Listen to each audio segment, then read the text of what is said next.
Yooyyaa shama akkam nagaa keessanii jirraa jirtu jennee ilmaan Oromoo kan addunyaa mararratti argamtan akkam jirtu nagaa keessanii ani nagaa kiyya galata waaqa isiniin jedha guyyaa har'aa nyaata paastaa baakaa kiltii isinii qabadhee dhufee jira kun akkuma beekamu raafuu maramaadha kun immoo paastaadha kun immoo shunkurtaa diimaadha kun immoo shunkurtaa adiidha kun immoo kaarotaa jechuudha ayyee ka haalan ittiin hojjedhu na duuka bu'aadha na hordofaa isiniin jedha warroonni mana keenya faaraa taatan subscribe like share kan gootan nu jajjabeessitan kabajaan isin gaafanna isiniin jedha ayyee gamanuma gara hojii keenyaatti asiinnu jechuudha.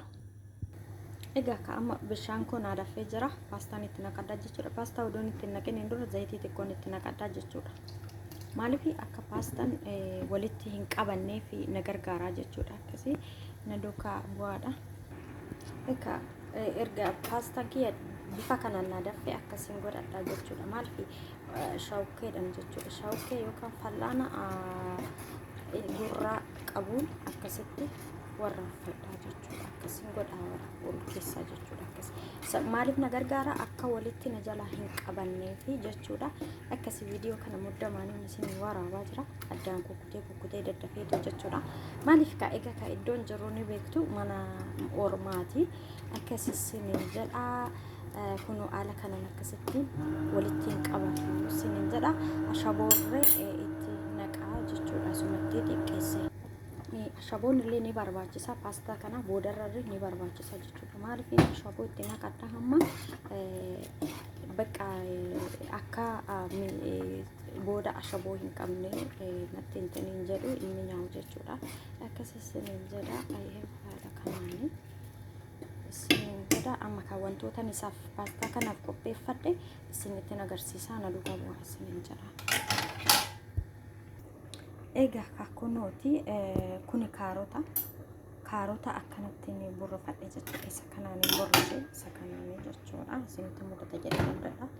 Kun immoo shunkurtii yookaan immoo qullubbii diimaadha. Qullubbii diimaa kana akkanatti muradhe. Maaliif akkanatti hojjetama seetanii paastaa baakaa kiltii sila ta'eef akkanatti shunkurtiin qaqallifame kanarra garree qaqallistanii hojjechuu ni dandeessu jechuudha. Kun immoo egaa shunkurtii qullubbii hadiidha asittiin qopheeffadhe jechuudha. Egaa kun immoo xiqil goommaniidha yookaan immoo raafuudha. Raafuu maramaadha. Akkasii isiniin jedha raafuu maramaa kanatti asitti miicuudhaaf bishaanitti itti gootee miicee sirriitti ashaboon itti godhee zafazafaa jechuudha. Maaliif booda bishaan kana wajjin itti naqu jechuudha. Bishaan kana keessa hin gadi naqaa ashabootti godheen zafazafaa jechuudha. Bifa kana maaliif yoo ta'e baay'ee qulqullaa'aa jechuudha. Keessa akkasii isiniin jedha. Egaa na duuka bu'aa na hordofaa affeerraa kootu isiniin jedha. Kunuuti qullubbiin diimaan koo kana fakkaata. Warri immoo qullubbii jechuun maal jechuudha warri jedhanii shunkurtii diimaa jedhu akkasii shunkurtii diimaa yookaan immoo qullubbii diimaan koo kana fakkaata. Amma zayitiin itti godhaa jechuudha yeroo xiqqooshi naa bilchaaftu ka'ee jechuudha. Akkasii isiniin jedha. Egaa akkuma feetantii hojjechuu hin dandeessu. Shunkurtii illee daga qaxanii hojjechuu ni dandeessu. Bifa kanaan haala salphaa ta'een hojjettu. Egaa iddoo kanatti immoo naa bilchaatee paastaan koo jechuudha. Paastaan kun daqiiqaa meeqa barbaada warri jettan daqiiqaa 10 haga daqiiqaa 10-12 bakka kalas kana caala hin barbaadu jechuudha. Ni bilchaata yoo barbaaddan daqiiqaa 15 kana caala hin barbaadu paastaan gubbaarratti kan barreeffame yeroo daqiiqaa 8 daqiiqaa 10 jedha garuu immoo isarra daqiiqaa 5 tokko irratti dabaltanii yeroo affeeltan bareeda ta'a jechuudha.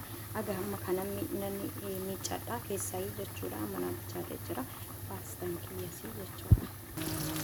Kun bifa kanaan zayitiin itti godhadhaa jechuudha. Zayitiin immoo ni fayyadamu isa kanaa jechuudha. Zayita itti godhadhe jechuudha. Wantoota hunda isaa tokkoon inni isin agarsiisa. Akkasii haala barbaadan hin hojjechuu dandeessu isin jedhama. Kun bifa kanaan shunkurtaan kun akkas naa ta'e jechuudha. Egaa amma wanni itti naqadhaa jechuudha. Kaarotii fageenye itti naqadhaa jechuudha. Amma beekaa ijoollee bifa muddamaa ta'een isin waraabaa jira. Maaliif yoo jettan ubataa marqaa ubataa targaa jedhe yaadolle akkasii isiniin jenna. Please subscribe na buutara subscribe na osoo na buutani yeroo kuno bifa kanaan na bilchaatee jira kaarotiin kiyya. Amma immoo raafuu sanaan itti naqadhaa jechuudha. Raafuu kana muree raawwadheen ashabootti godhee gafaggatee bishaanii walitti ni beektu ijoolleen hundi keenya akkaataa itti biyya keenyatti hojjetame jechuudha. Akkasitti ashabootti godhee gafaggatee keechaa dhiqee jechuudha. Sirriitti akkasitti godha vidii gaggabaabsanii isin waraabaa jira. Maaliif nafti sila hin tolle fi dhiifama isin jira. Akkasii egaa haala kana walitti naqadhee jira.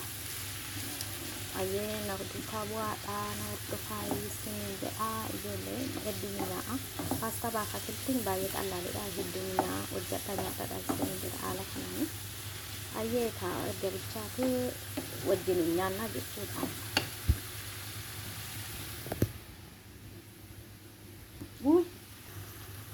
Kunooti bifa kanaani akkasuma ta'ee jira jechuudha. Kuno bifa kanaan akkana naa ta'ee jechuudha. Akaakiltiin kiyya kanan hojjedhe akaakiltiin kun isinitti agarsiisan jira jechuudha. Gommana raafuu maramaa fi kaarotii shunkurtii qullubbii adiidha qullubbii diimaadha akkasii immoo qaaraadha jechuudha. Qaaraa maaliif itti godha akka nama gubu xiqqoo keessaa bareeda ta'uuf itti godhadha jechuudha. Akkasii kan amma bilchaate nyaachuu qofa tafee jechuudha. Ashaboo odoo sinnan argina itti godhe mariqqaseen itti godha jechuudha. Ashaboo sitti godheen jira. Egaa haala kanaan hojjetadheen jira jechuudha. Viidiyoo kana garuu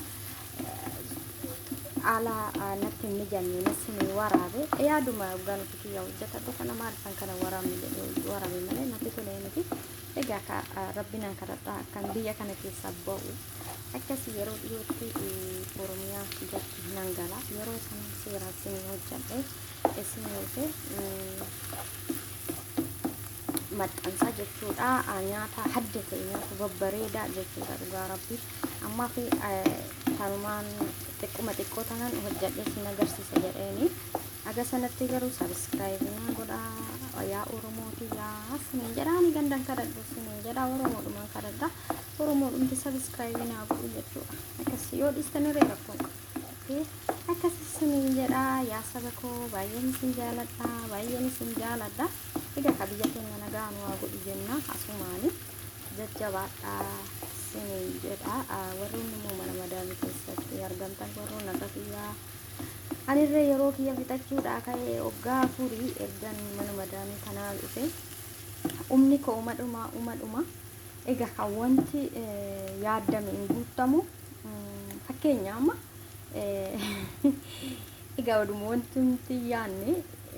wantumti yaanne nu guutin keessaa galla malee nu guutameetii miti isin jenna. Ni beektu ijoolleen baay'een haala biyya ormaa keessa jiru akkasii. Egaa kanuman dubbadha haala kanaan hojjetadha nyaadhadha yaa ijoollee keenya isiniin jedha. Kunooti isiniin jedha ijoollee teenya kunooti paastaa baakaakiltiidha jechuudha. Haala kananii amma kan waliin ga'uun natti hin tolu irdii irreen itti godheen jira. Irdii irreen itti godheen jira. Irdii odoo sinan arginan itti godhee dhiifama. Kanaaf isiniin jedha yeroo biraa waan hunda yeroo itti goggodhu egaa kakaan sinitti agarsiise irdii qofaan sinitti hin agarsiisne isaaf dhiifama isin gaafadha. Akkasii isiniin jedha subscribe nu godhaa isiniin jenna. Hedduu takka mi'aa'a. Egaa kaanii haga na danda'uuni qicadhee jechuudhaarra anamma nyaadhu bichaan qicadhee jechuudhaarra isinii galee jira achi keessa jechuudha. Animmoo kan qofaan irratti qicadhee jechuudha. Akkasii isiniin jedha paastaa baakaakiltii haala kanaan hojjedhaa nyaadhadha hedduu nu nyaadhugaa isiniin jedha. Egaa kamii koo nan qammasa dhugaa yaa rabbii koo